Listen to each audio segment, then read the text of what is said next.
Welcome to another show, Simple Meals. Today, I'm actually sitting at my desk. I'm not in the kitchen, and it's going to be a live Q&A. We have a bunch of questions that have come in on Instagram. I'll be reading them actually from my phone. I have a screenshot on my computer too. So we're going to do that. And go ahead, ask your questions in the comments. I will tell you again, like this whole thing about simple meals, this is truly what I do and what most people who succeed on this lifestyle do day in and day out. All right. So today, my lunch was mangoes, kale, which had been massaged in lemon juice, and green peas. That's it. That was lunch. So if you came here looking for a recipe, you came here looking for a simple meal, that is one right there. That's the recipe for today. Mangoes, kale, and green peas. Write it down, put it down, whatever proportion you want. I'll tell you, what did I do in my economy? Let's look and see. What were my proportions today? So it was actually a pretty small lunch today. It was only 133 grams of total carbohydrate. Mango was like 700 grams. Kale was 60. Green peas, 220. So you could write that down. That's a great recipe for most of you here today. That'd be about the right amount of carbohydrate for most people. With 19 grams of protein in there, 4 grams of fat. All right. Again, 700 grams of mangoes, 60 grams of kale, 220 grams of peas, green peas. All right.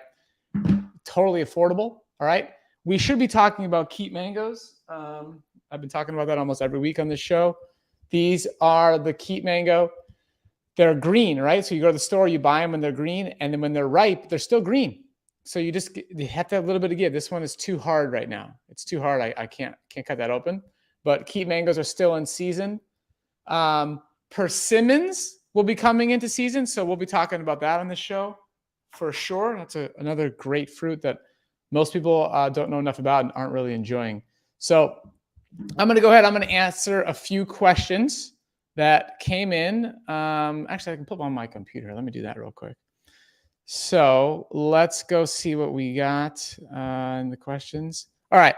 So somebody asked a question about our pumpkin spice recipe guide. So Bess, if you could put a link in the chat box, or maybe put the URL on the screen, amlagreen.com/pumpkin. Okay. So this is where you can go and you can get a free guide with a bunch of amazing recipes. Now, the fun part about these recipes is they're holiday themed. Okay. So pumpkin spice, holiday, fall, and they are some celebratory recipes, right? So there are some things in there. There's some yellow light ingredients. All right. And that's what I want to talk about once I pull up this on my screen here. You understanding how to incorporate yellow light ingredients into your program so you can achieve the results you're looking for is going to be essential for your long-term success. So the question is, the pumpkin recipes have maple syrup as an ingredient. Will using it mess up my fasting blood glucose numbers? Okay, this is a great question. And it's something that we address in detail in our coaching program. Okay, so what's going to happen here is data doesn't lie. Okay, you're going to learn, okay, let's try one of these recipes. It looks good to you. You want to have it. The maple syrup gives you the flavor you're looking for. Let's incorporate that and see what happens. And then let's decide, okay, are you still on track for the goals that you've set? Maybe now's not the time, and maybe you should add in some of these other ingredients down the road. All right. Maple syrup, it's not a red light ingredient. Yes, it's not green light. It's yellow. It's in the middle. You're going to learn what amount works well for you. And you have to be thinking long-term. You have to be thinking sustainability. Look, maybe you can be one of those people who you just eat pure green light foods. Like you just literally, this is that simple. You're sort of eating more like me. That's great. Love that. But maybe that's not sustainable for you. Maybe you need some of these holiday recipes. And if you're depriving yourself, it's not going to last long-term. Then that's not good for anybody. Okay. So you got to find the right balance. There's no right, wrong, good or bad. It's your goals. It's your choice. We're not the food police. We're going to help guide you towards reaching your goals. And in the coaching program, we help you set weight loss goals if you're looking to lose weight. We help you set goals for your fasting blood glucose readings. What are we looking for? What changes are we trying to accomplish? Okay. So just so you're clear, when people come into our program, this is all documented in our book. Okay, you can get a copy of our book anywhere books are sold. You can also listen to us read the book on Audible or Google Play, wherever you get your audiobooks. I think even Spotify now is doing audiobooks. So we read the book. It was super fun. But in the book, we talk about how you can reduce your medications in conjunction with your doctor. And so if you're living with type 2 diabetes and you're using some oral medications and you're looking to reduce them, what we're looking for is a fasting blood glucose under 100 for 7 consecutive days. That's when it's time to contact your doctor and ask, okay, do you approve of me reducing my medication? Then your fasting blood glucose will likely go up again.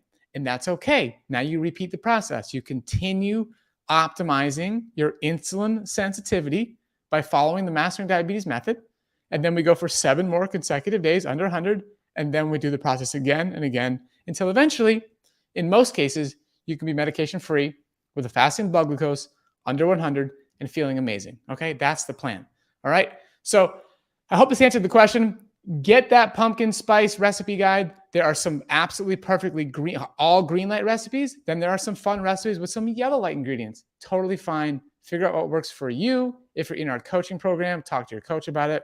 Assess your results. Like when you're in our program, you text your fasting blood glucose to your coach every morning. So there's a conversation about what's going on with your fasting blood glucose. And that's how we, again, assess progress and make objective decisions. All right. So that's right. This is on the screen now. You can see, you can go to our page, you can set up a call, and you can learn about our coaching program. You'll talk to an enrollment specialist. You'll just simply, you can scroll down. I think it's a screenshot or is that the page? If you can scroll down, I think it's a screenshot. Okay, sorry. It's a screenshot. But when you go to that page and you scroll down, you'll see a scheduling device or a scheduling tool. It's called Calendly. You can book a call. And those calls are like very hard to get right now. So it's actually about a week in advance. So if you want one, you got to grab one now before you'd have to wait even longer. So take advantage of that. All right, next question. Another person asked the same question about maple syrup. I hope I answered that. There's a question about Ezekiel bread. All right.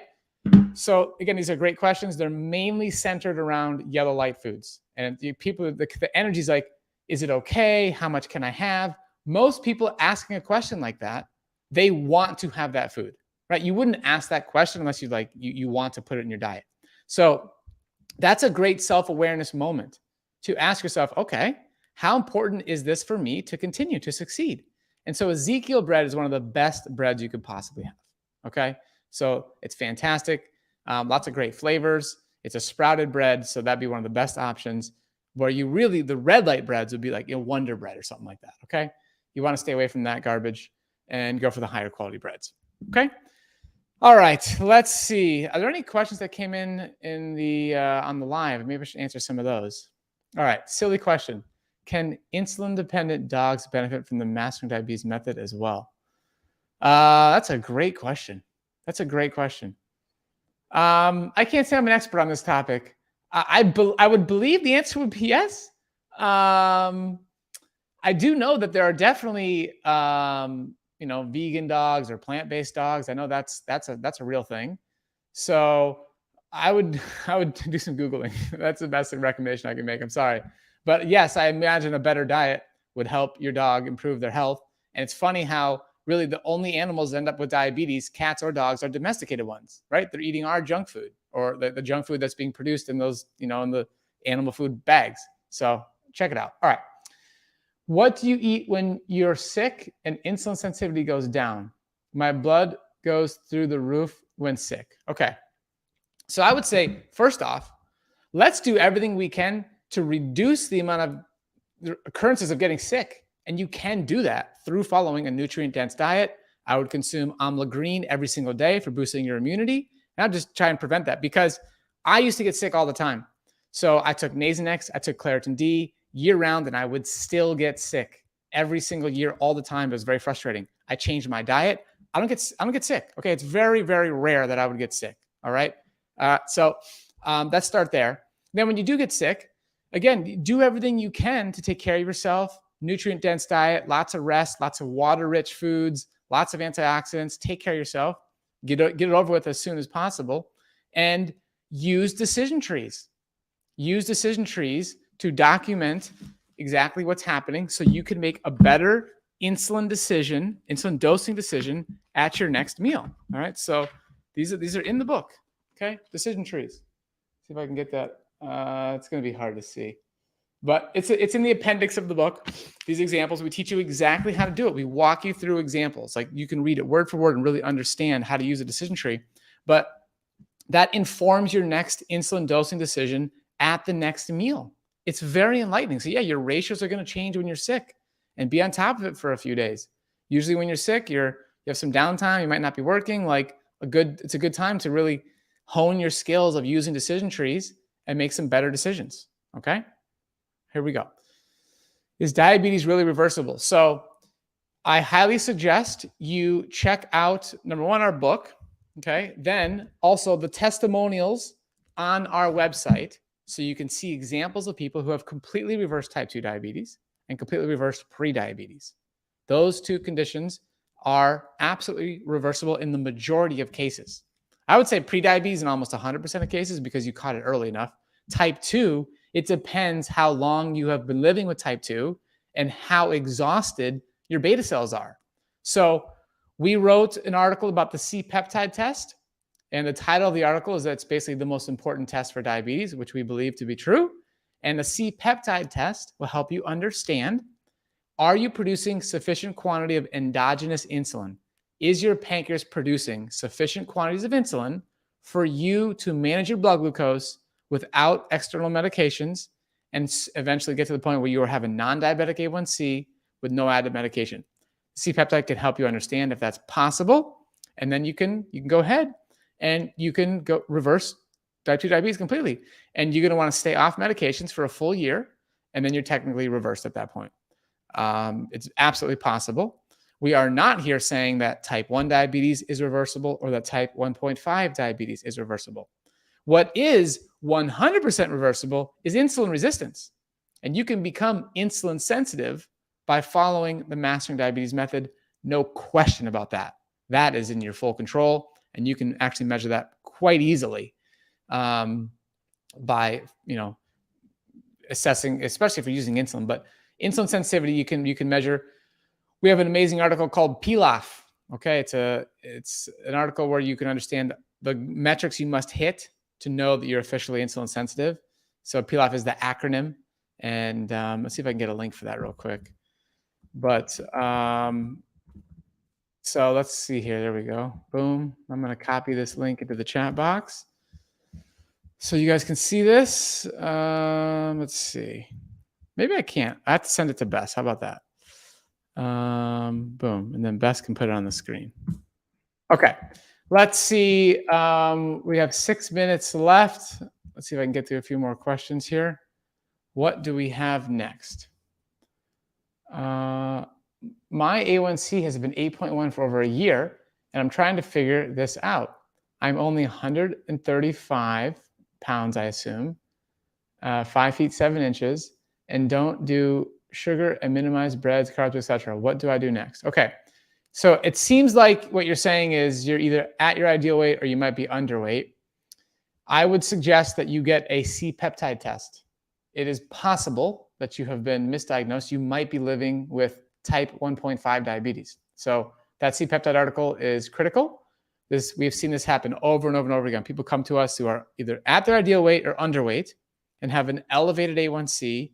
They're eating well, and they were told they have type 2 diabetes because their A1C was elevated.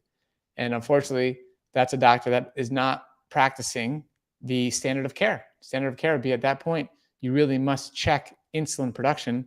And then if that's low, then also check diabetes antibodies.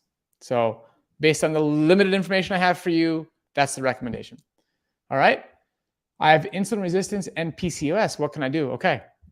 You can Google PCOS Mastering Diabetes, because I want to make sure you guys have full resources. And we have an article called The PCOS Diet Ultimate Guide, Best and Worst Foods. All right. So I would recommend reading that article. I'd also recommend picking up a copy of our book. But again, it's amazing how all these different conditions, I have high blood pressure, I have high cholesterol, I have PCOS, I want to lose weight, I have high blood pressure, I have neuropathy, all these conditions.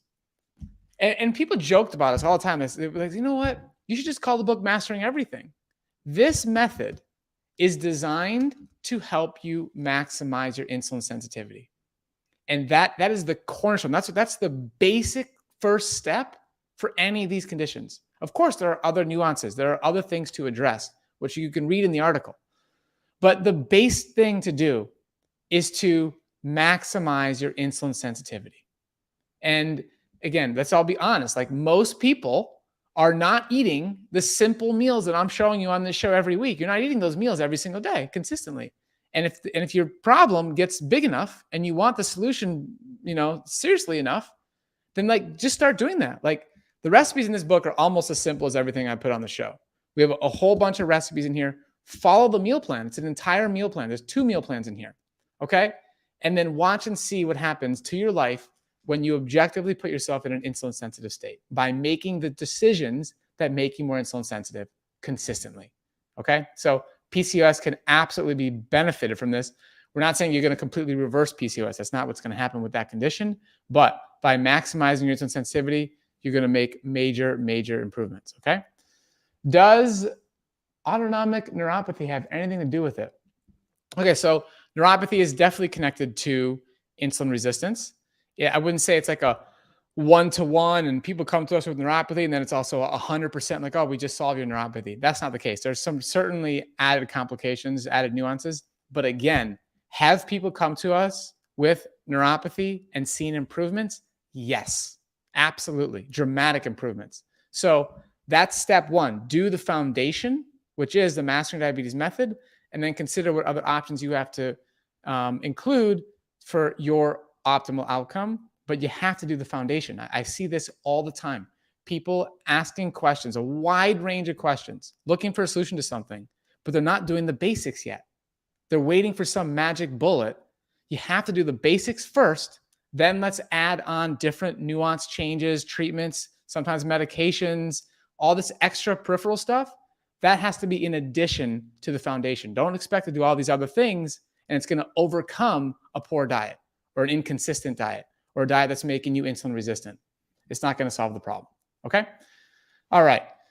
Eating green light foods, I still find myself reaching my protein limits through beans, greens, mushrooms before the end of the day.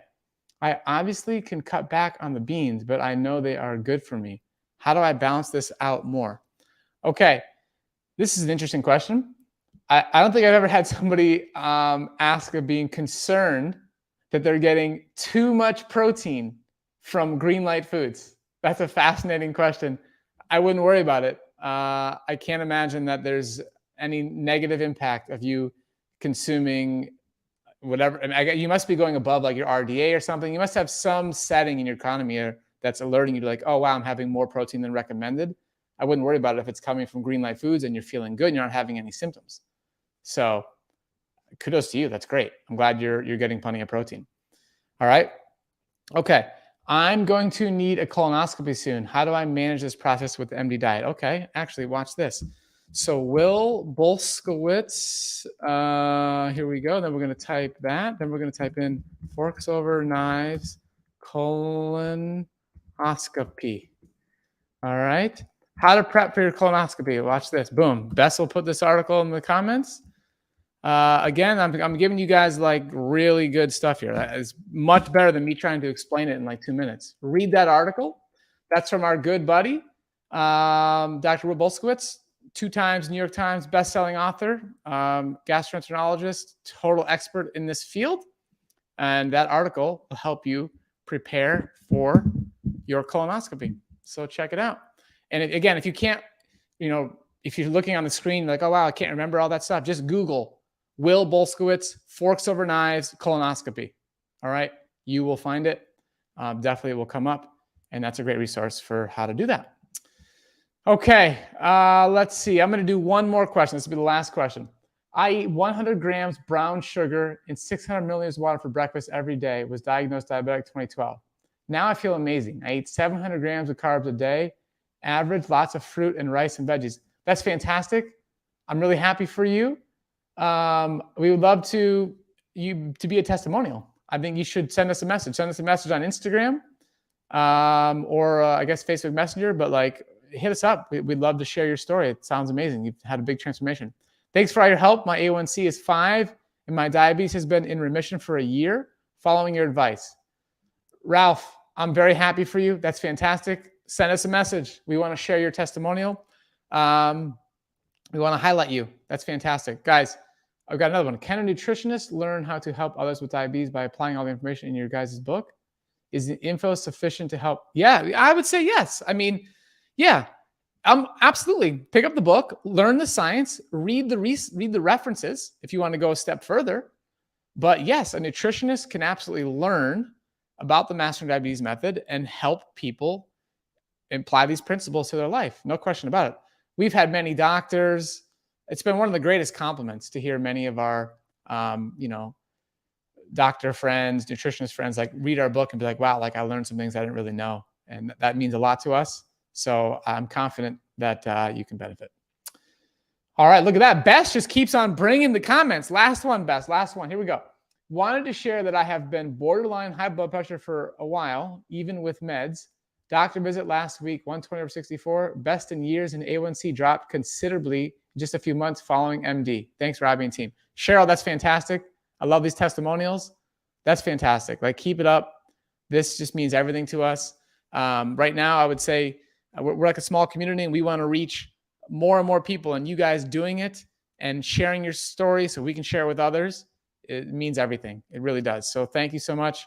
Thank you for joining today. I will see you guys next week, 1:00 p.m. Eastern, same time, same place. And don't forget about our other show every Friday, 1 p.m. Eastern as well. We have a lot of fun on that show. I'll see you guys next week.